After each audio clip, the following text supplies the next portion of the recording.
Entrepreneurs and burnout is one of the, I would say, most pressing challenges that we are dealing with consistently. I will never forget the day I was sitting at a cafe with opposite the table from one of my clients, and he commented to me that he was on the rug playing with his kids last night, the day prior to this meeting, and he had to stop the kids because he was so afraid that he was in the midst of having a heart attack. And he simply lay on the carpet, staring up at the ceiling, wondering if he was about to die. And he was 35 years old. That to me is heartbreaking. And unfortunately, it's an all too common story when it comes to entrepreneurs. And it's one of the reasons that I like to bring on people who are the experts in this. And I connected with a gentleman by the name of Josh Porthouse almost a month ago now. Actually, he found me first. I will give that credit where credit is due. And his whole thing, I'll let him tell you the story here, but his whole thing is about keeping us from reaching that point of burnout, setting better boundaries, building self-awareness.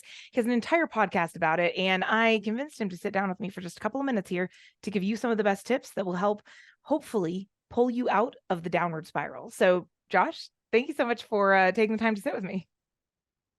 Yeah, of course. I appreciate the opportunity. Thank you. So for the listeners, real quick, you have a podcast. You are a military man. How did you get from military man to podcast? What's the story here? Yeah, failure and burnout, and I lost sense of myself. That's the short answer. So I deployed all over the world. I've made a career out of being in the Marine Corps, active duty, and I started off the majority of my career being in the infantry.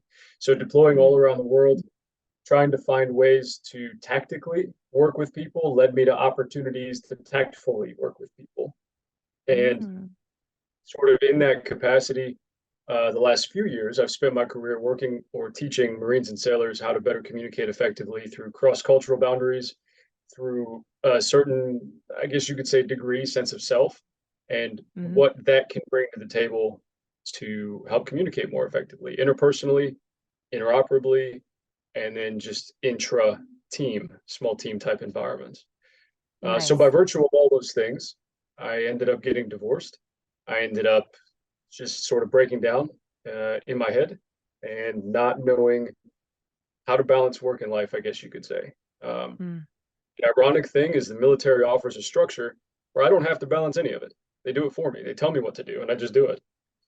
Well, because of that, when it came time to represent myself and make my own decisions as a long distance father, I had no idea what to offer. I had no idea how to do it. And so in trying to teach my son and talk to him over video calls every week, I see him once or twice a year. He would get distracted, watch YouTube, listen to stuff in the background. And I said, well, then forget it. I'll jump on YouTube and I'll start putting stuff online. And then he started listening because I was the distraction. And it grew into a podcast that is now called Transacting Value. Nice. And where's the title come from? What is Transacting Value? That's fun. I don't think you actually told me that story. That's really hilarious. But back to the title, Transacting Value. What is it? How did you land on that? Yeah. So based on that origin story, everything sort of came together the more clarity I started having, introspectively, I guess you could say, and then trial and error publicly until I got enough hate mail and comments to sort of guide me a little better, I guess. But in that process, it's an interview-based podcast. And so it became my therapy, and it became, the contributor's mouthpiece. And so we tell their stories, but we showcase the impact of a value system.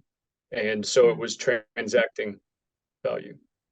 Nice. And I know in the podcast, well, at least from our common conversations, right? You found the Grow Retreat first and felt a spark, pun intended there for those of y'all watching who know the theme for next year's Grow Retreat is spark. But I think it's because we do have a lot of these personal values in alignment, things like getting away from burnout, setting boundaries, self-awareness, introspection. So let's start with the first one of those, because that is the one that I think most entrepreneurs have to keep their eye on the most. Even those of us who are not on the verge of burnout. I'm not on the verge of burnout, but it's one thing that I constantly keep an eye out for. So can you maybe, you've done an amazing number of these interviews now. What are a couple tips for entrepreneurs who are trying to get away from burnout or trying to avoid burnout? So for a baseline, we'll just define burnout as mental fatigue. Like you Mm, lose your ambition, lose your right. drive. Okay, so if we just use that as a baseline for a second, three things. And I think one, mitigating burnout comes down primarily to identifying clarity and maintaining presence. So those three options to mitigate burnout, one being clarity in who you are, what you bring to the table, and what your benchmarks are. What is your baseline? It's you, right? That's Right. one way to mitigate burnout. If you have a clear sense of self, it's a lot easier to not compare yourself to other people, other people's results, other people's influence, other people's efforts. What are Right. yours? Right. And so compared to the day before, were you more productive, or were you more balanced, or were you more, pick a comparable adjective, than you were in the past? Progress. And so then you compare yourself to you. That's clarity of self. Number two, clarity of what's happening, clarity of the moment. Are you trying to win? Are you trying to lose? Are you trying to come out ahead? Are you trying not to fall behind? I think it was Kobe Right. Bryant who said those types of mentalities are generally fear based. And either way, you're chasing something, right? Not to lose Ah. and maybe just to win. But instead, if you focus on that moment, the clarity of what's happening at the moment, you're focused more on the impacts of a learning process. And so you never really fall behind because you're always there in that moment. So clarity of self, clarity of the Mm, moment. And the third thing to mitigate burnout, overall presence, because those first two things start with you, they emanate and radiate outward, right? It's an internal right. locus of control. Right. Presence, though, being the third way to mitigate burnout, is external.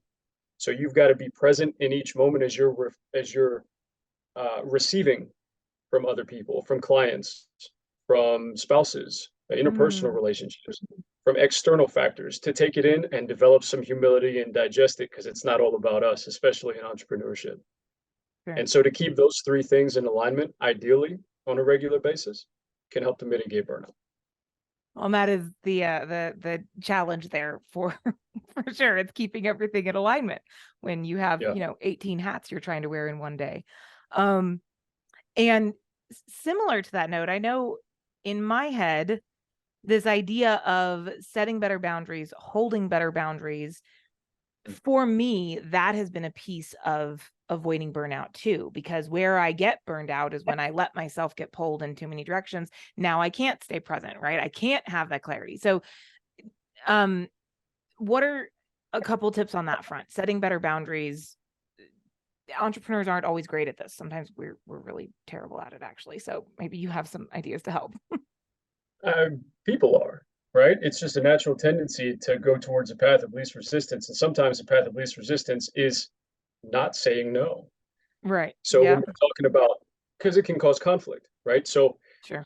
when it comes to boundaries, more specific to healthy boundaries, understanding that conflict is a natural part of life, it's unavoidable, and all your baggage, all the travel kit of emotions you bring with you is also just as natural, right? So the first way to maintain healthy boundaries, in my opinion and experience, is acceptance.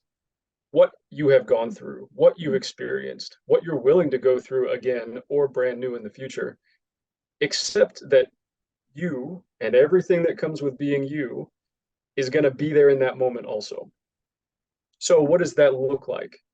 Right? Accepting all of those things, there's no need to run away from it. For example, I've got ADD, and so trying to figure out how to manage my time and how to stay focused and how to get these things oriented in a way that allows me to stay mentally engaged as well means I Yeah. take a lot of breaks. It works better for me. I go outside, I take a walk, I go to the kitchen, I make some food. I like to cook. So for me, Yeah. that's a creative outlet. Mm, Um, okay. but when it comes to healthier boundaries, aside from accepting myself, it also comes down to an understanding of what does that look like for my time. If we're talking Mm, entrepreneurship, especially, it's everything's about risk versus gain, I think. And so the risk of me spending more time on something to get something done and just press is diminishing returns on quality. And yeah. so the gain by me taking breaks and accepting the fact that I'm going to take breaks before I start a job means then I can maintain boundaries on my time.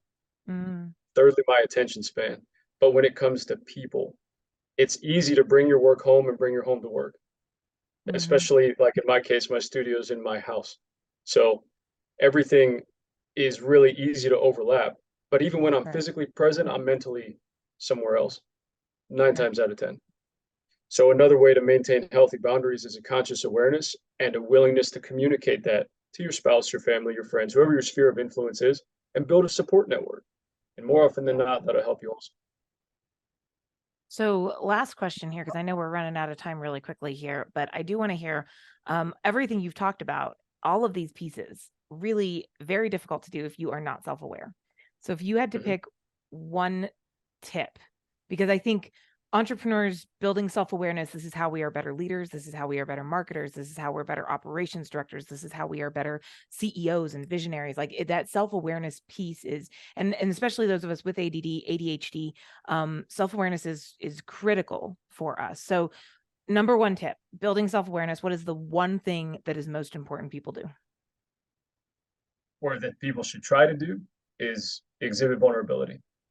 I think, accepting what we have to offer and a willingness to put it out in front of people and our products comes with a certain amount of rejection, or at least the potential for it. And nobody Mhm. wants to be ostracized from the popular group. So Sure. be willing to be vulnerable, right? The controls and thresholds that we put on ourselves for the sake of progress or products or services, it's all self-driven, right? That's the Mm, point of entrepreneurship and small business.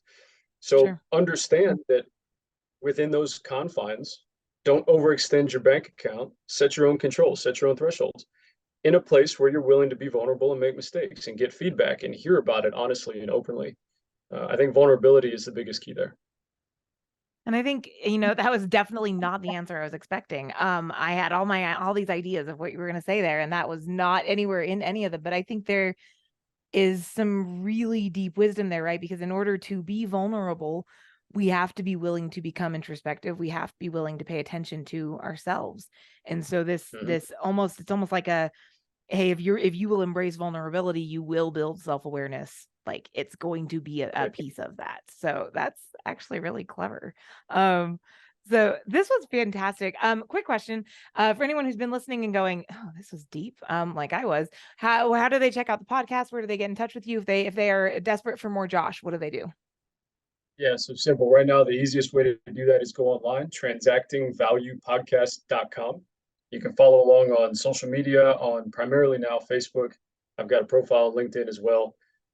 Or you can go to any of your preferred streaming platforms where your favorite podcasts are played, right? Spotify, TuneIn, Amazon Music. I'm on Audible, all over the place, Apple Podcasts, whatever you prefer. And you can track down Transacting Value there or reach out to me in general. My contact information is on the website.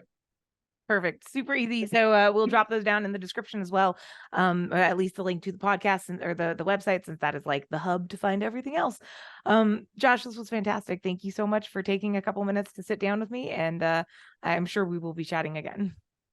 Yeah, Stephanie, I appreciate it. Best of luck at Spark. I hope everybody listening enjoys the event, and we'll talk to you soon. Sounds great. Thanks so much. For those of y'all who are out there listening, I do want to encourage you. The day is up to you. What has happened in the past, it hasn't killed you yet. Nothing you're dealing with is going to take you out. You are bigger than this, you're better than this, you're smarter than this, you're faster than this. You're incredible. Go do something amazing today because you are fully capable.